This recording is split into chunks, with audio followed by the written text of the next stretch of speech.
Welcome back to TFS Insider. This is episode 5. I'm Edgar, and here today we are presenting you guys with Todd Snyder's very own Blaze Beast. Is that how you pronounce the name, or is it? Yeah, Blaze, Best. Okay. Yeah. Okay, Blaze Best. Yeah. But I like Beast. I mean, Okay. yeah, I mean, could be, yeah, doesn't get better than that, so. Okay, so starting off, honestly, we were talking about your name. Honestly, like, Yeah. it's such a unique name. Like, how, like, did your parents tell you, like, Yeah, why they there's a full story, and I don't mind sharing. So my dad was a ski racer growing up, and I won't spare any details, but my dad was a ski racer.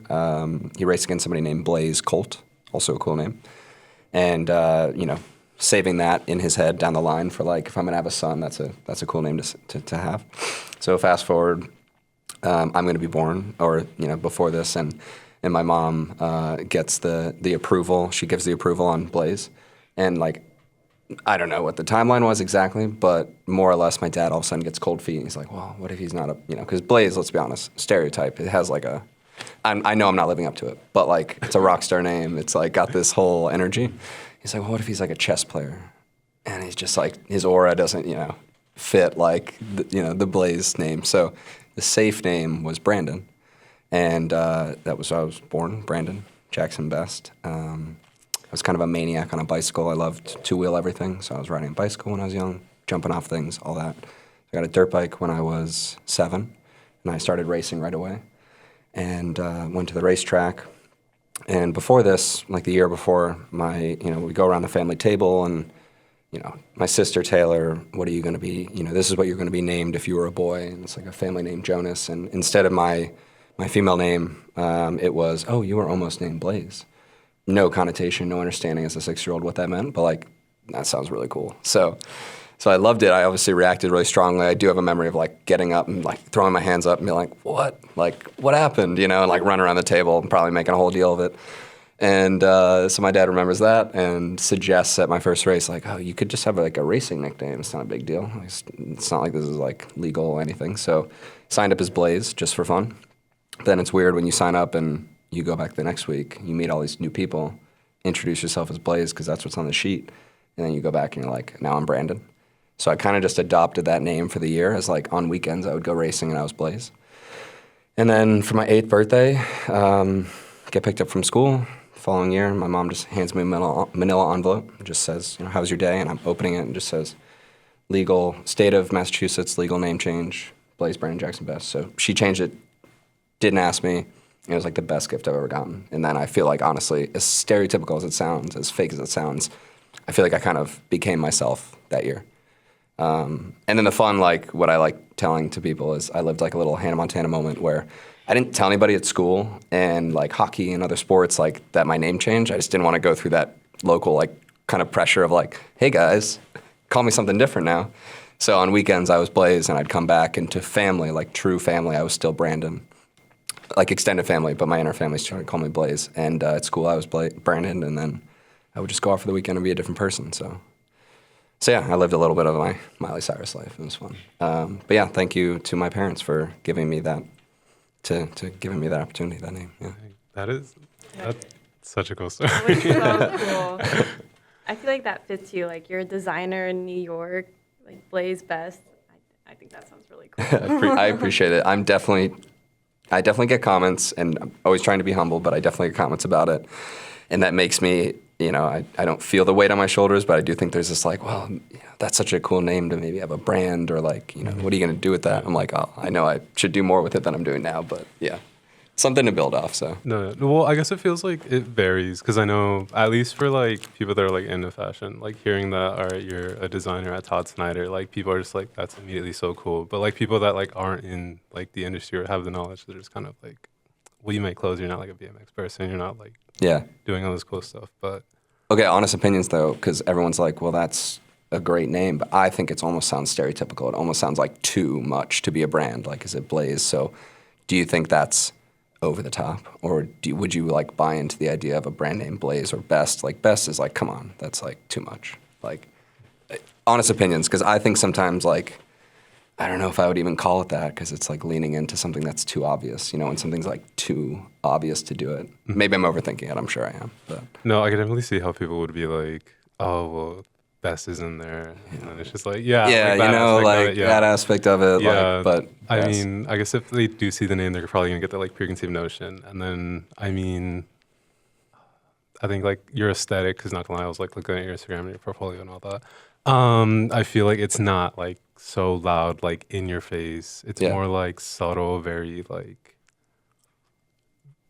I want to say like detail intensive, but like appreciate it's not just like any like the loud screaming print. It's more like it. Yeah. colors, like neutrals. Yeah, like I did have flames on the trailer when I was younger. Don't get me wrong. Like, like we leaned into it, but like over time, yeah, it's settled out. And I think like I almost said actions speak louder than words, but that was going to be some. I wasn't going to say that, but I did, so it's too late. But yeah, no, my aesthetic and like why my kind of taste has changed dramatically even since leaving college, starting Todd, and now 6 years later at Todd. Like I've noticed so much of what I'm interested in, how I like to dress, how I've kind of grown into the person I am today, like what I used to pull for inspiration and now what I'm pulling for inspiration. I talked earlier during both the luncheon and the conversation about like refining my Todd eye has been like a big skill set of mine, and almost anybody that's leaving school and working for a new brand or a brand, like you don't always get the opportunity to build your own brand, do your own brand. It's expensive and it takes a lot, so you're going to be working for somebody. And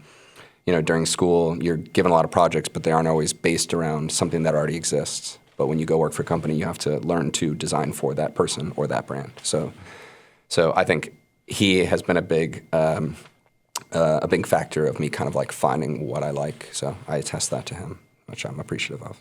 No, yeah, I definitely think like especially with like the coursework here, because I know like I mean now that like I'm a senior, I'm like kind of just overlooking my portfolio, like getting that ready for like post grad.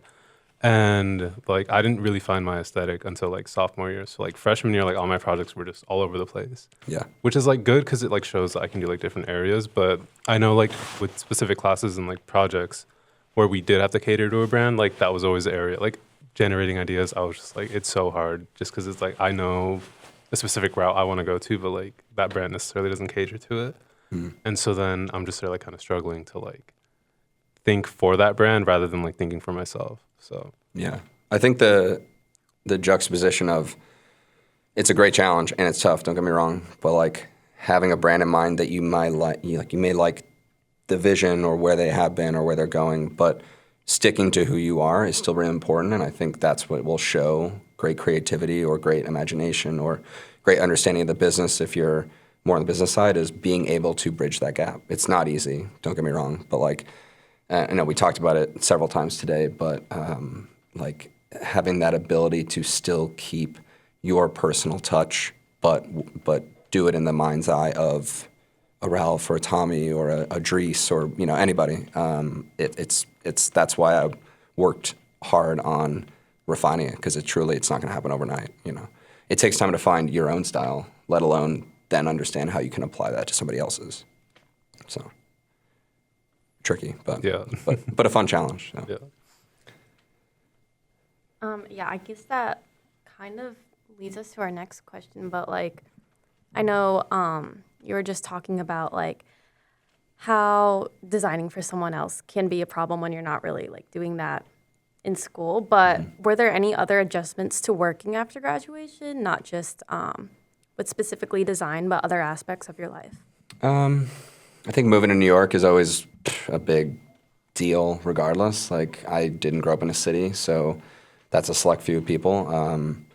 It is like the capital of the world everybody, when I traveled for work to Italy and other parts of the world, like it's still everyone talks about New York. So it's no small feat to even be able to move there and to be able to live. So I think that was an adjustment, as almost anybody can attest. I feel like 4 or 5 years, I'm 6 years in, maybe just last year, I was literally like, okay, this is home. Like now I feel truly comfortable. But even then, it's still crazy. So, but that is also what I looked for. Like I wanted chaos. I wanted the energy of a city to energize me and keep me going. I felt very energized by my peers in school, the people that really stood above the rest and, were in the lab late, working hard late, were going the extra mile. Those are the people that I liked surrounding myself with, because I knew those are the people that are going to really stand out. It's those people that come up and ask questions and make themselves uncomfortable. And honestly, I wasn't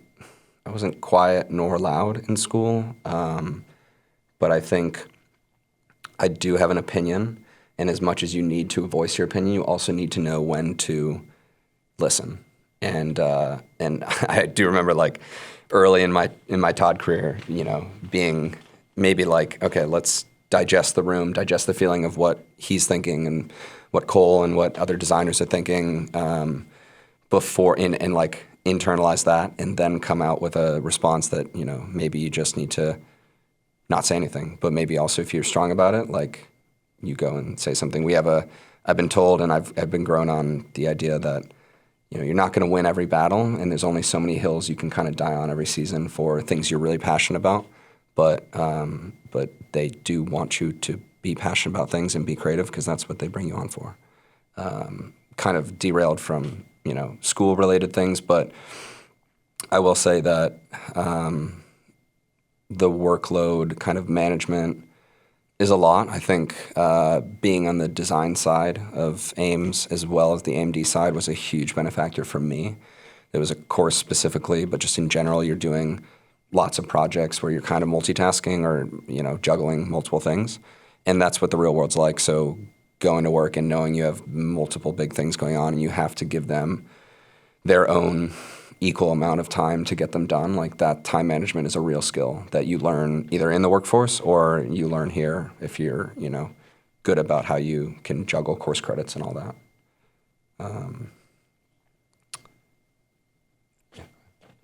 That kind of leads us to our next question about projects. Has there been a favorite project that you've done while working with Todd Snyder or like at school here? Wow, this is going to come off so braggy, but I'm wearing it.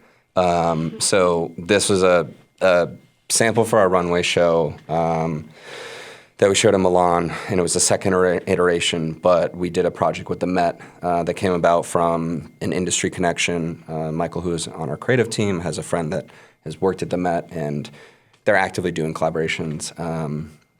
And so that kind of got birthed from just honestly an industry friendship, which shows how things can happen. It's not always, you never know. Like, it's a small industry, it's a small world, especially when you move to a place like New York, believe it or not. And this came about. I started at Todd doing knits, cut and sew knits, and then I was doing kind of the small projects like hats and shoes for Todd. That transitioned into being full-time doing collaborations. And almost right after that, one of the first ones I did that got birthed was doing a project with the Met. And from the beginning, I was like ecstatic about the opportunity. You obviously, as a company, still need to decide if it's the right business decision and how much time you're going to put into it. And there's other people that have done projects with the Met, so are you going to stand out? Is the customer going to absorb it? So all those factors go into play, but we continued with it. I was very excited, and to get to go to the Met on a Wednesday, the only day it's closed during the week, and to get to walk around and be in a completely empty museum face-to-face with Van Gogh paintings and Pollock paintings. And I know Todd had a line where we were in a room with multiple Van Goghs, like his self-portrait, and he was like, I won't swear, but like, holy, like, it's just amazing to be face first, like right in front of it with nobody around you. It's just like a kind of out-of-body experience. So for me, I will never forget that day and the trips that I got to go on Wednesdays. And then just to get a link, that's like a secure link with all the highest resolution scans of every piece of art and item they've ever had in their library, whether it's on display or not, and get to just sift through and be like, that would be cool on a Camp Color rayon shirt. That would be cool on a chore jacket. Like, that was truly the most explorative project I've ever gotten to do, and I had so much fun doing it. And it was really, like, no pun intended, like an open canvas to like explore, and I think that set a precedence for projects that I've worked on since. So I kind of hold that as like the standard.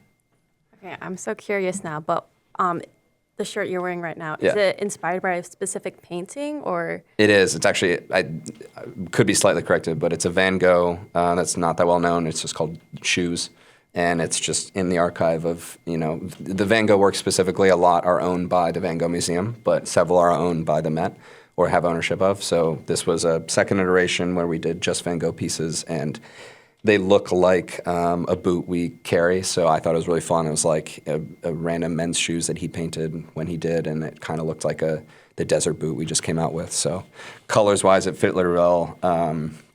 It's the constant like working through design of getting, well, also the cool thing about that, which we have a very talented CAD artist who does a lot of our artwork and things, and he's very talented. He took the artwork and the kind of surroundings of the shoes and other pieces, and on the back is just like a repeat of kind of the elements around the shoe, so that to me, when you're getting into the details of like a design, but a cost-efficient shirt is printing a panel and then being able to cut that in the front and the back. But when you get into more expensive garments, you can have the front panel be different than the back panel, and it starts to look a little more 360 degrees wrapping, and it looks a little more unique. So being able to not only use the art, but be allowed to manipulate the art and create what is the back panel, and I'll show you when we're done, we stand up. Like, it's just basically what my sleeve looks like, but they allowed us to take the surrounding and create like a faux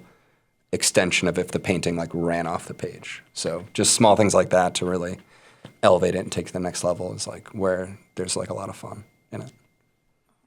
That's really cool. Like, Well, then, like, have you ever gone to like the like art, like just it's like an art kind of exhibit? They travel around major cities and it's just paintings of Van Gogh, but it's like very immersive and like they have projectors and it's moving. Like, have you ever gone to one of those? Truly like disappointed to say I missed it when it was in New York, and I don't remember the timing, but I really wanted to go, and I just like one of those.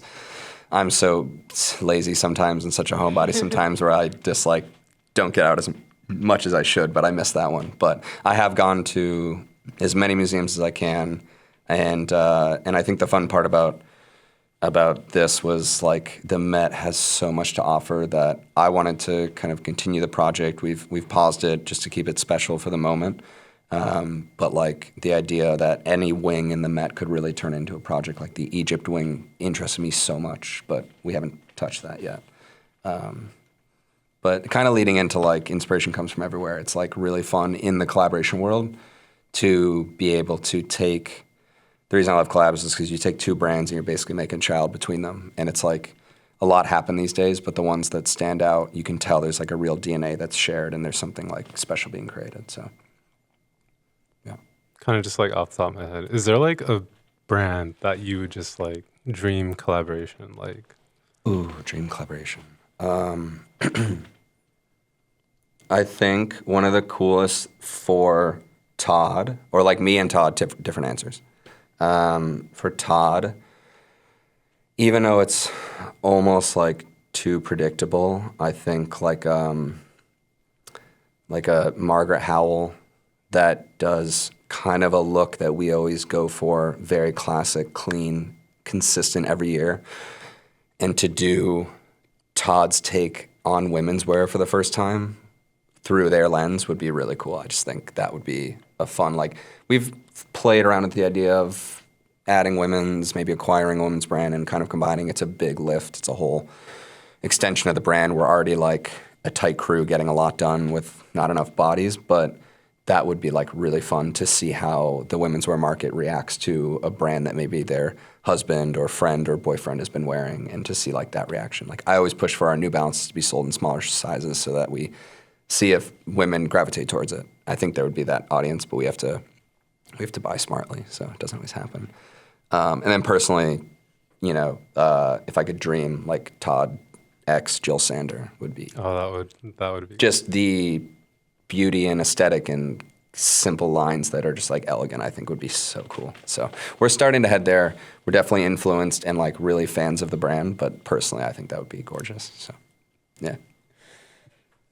Do you guys, I know it's a hard question, but like if you could wear a brand and only that brand head to toe for the rest of your life? Oh, I have one. For me, it would be Yohji Yamamoto. Great answer. I did my senior collection like inspired by his works, Amazing. and I just love it. It's so unique. The like craftsmanship, the like look, the prints. It's just Like elegant, timeless, but so beautiful. creative. It's so beautiful, Yeah. and I just love looking at it, and Yeah. like it's so interesting to just like see the layering and like the different uses of materials, and like even now that I'm like done with my senior collection, like I still like find myself like looking for like inspiration like through Yoji because it's just like it's so beautiful. Yeah, the way they manipulate garments in like a subtle but like such a smart way is timeless. Like it's beautiful. Their stores are also amazing. It's so like walk into one of their stores is so cool. because there's one in New York now, and Yeah. like one of my friends who like went there like told me like yeah they went in and it was such a unique layout and they just loved like looking at everything. But Yeah, that would be the brand it's a great I would answer. wear. Yeah, okay. Okay. No wrong answers, but like Honestly, I don't know, but like, I really like Isabel Marant lately. I don't know. I've just loved like the boho aesthetic recently, and I feel like I would wear that right now for the rest of my life. yeah, But also timeless. Like, Yeah. yeah, but very like directed. That's a really good question. I honestly don't even know if I have an answer, but I think I would say I'm going based off of how many different brands and like the amount I have in my closet right now. I'm gonna go with Aritzia, just because I really like how it's like classy, but then also like you can wear some of their stuff to like still go out, hang out with your friends, but also keep things professional and go to work in them too. It's got like the whole range. Yeah, which I like. from like even workout, right? Yeah. To like Well, workout's kind of expensive. I'm a little bit on a budget, but workout can be like Gymshark or Young LA. this is like a no price isn't a thing, which I know is unrealistic. But yeah, okay, still great answer though. Nice, and they've really like established themselves. Like they've really expanded. It's amazing. Nice. all right, so I know Edgar said earlier that he looked over your podcast or not podcast, sorry, portfolio, Yeah, your yeah. website. I did the same as well, and we were gosh. talking about this. You're a sneakerhead, Yeah. aren't Yeah. you? Oh yeah. If you could tell us a little bit more about that interest, where it started and, Yeah. what you're up to now in the sneakerhead world. Great question, and I don't talk about it much. I mean, so I got a pair. I haven't always been, but now I'm a big football fan, soccer fan. I got a pair of boots. I think one of the first ones I like saved up money and bought myself, and it's like 2013. It was right before I finished high school. Hypervenom Phantoms. Oh, those The orange and black. the original. Those were so cool. They were Those- iconic. They were truly iconic. they're The Nike skin, the texture they Yeah. did, the colorway, the like. I orange and don't know if you remember the marketing, but they Oh, had it these was the- video campaigns of the the snake, yeah. so was so cool. effing cool. Like at the time. No, like, because I was in middle school, and, like, when those dropped, like, everybody on the soccer team was, like, they wanted a pair of Hypervenom so bad. And my, like, brother, he didn't get, like, the, like, professional ones, but he got, like, The next tier. the next yeah, year. yeah. And he thought he was, like, the coolest person there. Because Yeah. just, like, I got him. They I were was just like the hot ticket.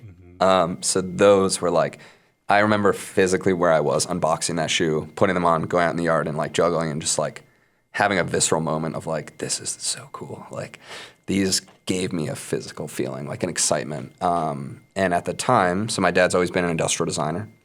I've always grown up trying on, he's more or less been in the sports space doing industrial design. He designed Franklin hockey gear. He designed all Shock Doctor and McDavid like protective gear. So I've always been trying things on. As like a kid, I was doing a lot of sports and like a test kid dummy. And I'd always admired his career because it combined problem solving and more or less like sketching. Like that is pretty much industrial design is problem solving through that and working with your hands and doing like a lot of work like that. I wasn't great at arts in school, like high school, and I definitely wasn't a book smart kid. So that felt like a great like career for me. Also, I kind of understood his career because I grew up under it. So going into school, I wanted to more or less be like a footwear designer. Because of that pair of boots, I was like, the dream job, which won't happen right away, is to work for Nike and design football boots. Because to me, it was the ultimate combination of aesthetics with intentional like design. You have to be ergonomic, you have to be supportive, you have to be fast, you have to be beautiful, creative. Like it was all the checklists of like a good design. And truly that pair of boots like planted that idea in my head. So I came to Iowa State, wanted to be an industrial designer. I looked at a lot of schools. I looked at like Long Beach and Kansas and Arizona State. And Long Beach wasn't a big enough university. I wanted like proper university. Kansas was tired of the hills and we don't like the Jayhawks. Arizona State, this is always a fun, and people don't believe me, but party school sounded a lot of fun. I know what the energy was when I was a senior in high school, and I knew what I potentially was getting into. And some friend of mine legit just said, like, you'll have a great time, but you're not going to get anything done. And I took that to heart for some reason as like a little 16-year-old, and I legitimately told my mom, like, cancel the flight. I think I'm going to go to Iowa State. I don't think I even want to tour Arizona State, just because I don't think that's going to be what I'm looking for in college. And the reason I said that was because I had such a great experience, like walking through games, walking through the campus. It was like a gorgeous day like today. And my sister was going to Iowa at the time, which she wasn't looking at Iowa, and we just both had great experiences. So it just felt right. They have a great, at the time, younger industrial design program. They had a great conversation with me. It really sold it to me. And I saw that as an opportunity to be a footwear designer. Also, at the time, I shadowed, really connects the footwear question, so it's truly a great one. I shadowed for a day Colin Bear. Colin Bear was a senior at the time, and he was also double majoring. So going into that, I had no idea there was a fashion program. I just knew there was a design school. He took me about his day. In his day, it was AMD 178. So we walked into the croquis class, and I was like, well, first of all, didn't know it was fashion school. Second of all, cool, they're sketching croquis. Third, this is a class full of women. So, like, not mad about that. Like, not mad about that. It's better than what design looks like. It's definitely better than engineering, now that I'm smart enough to be an engineer. But I love that combination of all of that. Seemed like a lot of fun. And it did give me that, like, okay, I could do this. I could be a footwear designer. And I just had, this like, okay, now I have my North Star, somebody to follow. He went and worked for Nike after that and was there established doing really cool projects. And yeah, that was just kind of my transition to Ames to go quickly after that. Like, came here, went through the core, great memories in the core, and then got into industrial and wanted to add some apparel classes to kind of better understand footwear and fabrication and construction and sewing, and couldn't really minor in that. Kind of had to pull the trigger on the double major, and I just figured, I'm here. I think this is going to get me the best opportunity to get to Beaverton, to Portland, Adidas, whatever, and it's the best decision I made to, like, pull that trigger, double major, and really get both experiences. Also, I went to London and studied abroad there, which great connection to. My like ethos for that summer was the Y3 collection at the time. Oh, that. So if you look back, you can stalk me again. If you look back, my portfolio from London is like Y3 adjacent designs, truly. I was like Flyknit top with like a multi kind of over the top kind of like Eastern Asian influence kind of wrapping of the foot with like a thin sole and like very like sleek ninja-esque black and white. And my portfolio for that summer for that project, which turned into my portfolio aesthetic for applying to jobs, was based on a like 2015 Y3 catalog. Like copied the numbers, copied the text, everything. And it was just so cool. So I really and going to that London store, I think, was one of my favorite stores. It was like so beautiful. No, it's funny because like I didn't know Y3 was like Yoji, like the collaborator, until I like found out about Yoji Yamamoto. Yeah. Because I remember like at the time, like my older brother was like into Y3, and then because it was just all black, and then but I was like, why are these like $400 or $500? And then like when I made that connection, I was like, it makes sense. Yep. That like it's $400 to $500. You draw that line because you're like it just separates itself. Yeah, and then but like because I own a pair of like Y3s, and they're such a it's different. You can tell it's yeah. different. Like, and that's again special about collaborations when you get the opportunity to have something that's like an injection of a different inspiration into a brand that's obviously so established and has like a real like tone in the market, and then he just thinks a whole different element to it, and it's such a cool. That high fashion mixed with that like classic is just like a great combination. No, same with like right now I'm wearing like off-white Dunks, but like that like Virgil's collection with Nike was just the 10, iconic. The first 10 so is iconic. Like we talk about it. Todd talked about it. Todd's a huge sneakerhead, and like you can't, you may be a huge fan of Virgil, you may respect him and not be the biggest fan, but you cannot deny that that collection had like a cultural impact on pop culture, fashion, footwear. Like props, truly like a legend. Yeah. I feel like, did I walk around that answer? But like, yeah. No. Yeah, to be honest, I feel like I learned a little bit more about Edgar Oh, yeah. too. Like, I didn't know you were so much of a sneakerhead either. So No, that's why like when I saw, because like the photo was you wearing the Sean Weatherspoon Air Max. Oh, like the super Yeah. cheesy.